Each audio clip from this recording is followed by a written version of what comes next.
What's up guys, it's AreebsUS here, and today I want to talk about the Terror 4 and the threat of US invasion and what no one's talking about.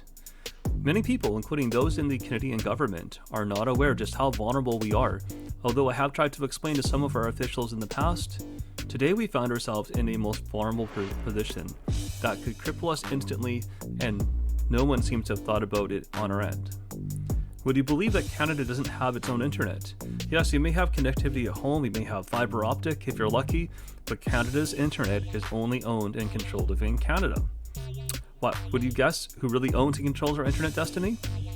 This may sound crazy, but we really only have 4 internet cables that take us out to the outside world. Do you know who owns those? Let's take a look here.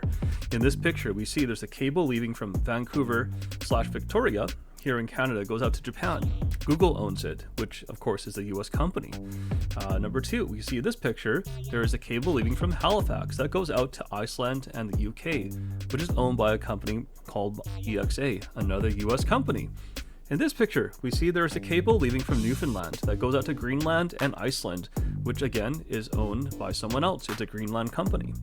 And finally, our last cable leaving the country, we see a picture of a cable leaving from Newfoundland. It goes straight to Norway, which again is owned by a Norway company. Do you see where I'm going with this? We don't own or control any of those cables.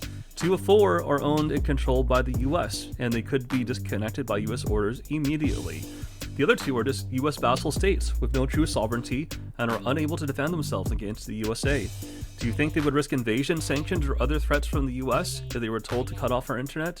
So I would say Canada is in a very vulnerable position and doesn't have its own internet. If war breaks out over tariffs and other trading we have with the US, do you really believe they would never turn off our internet? What do you guys think?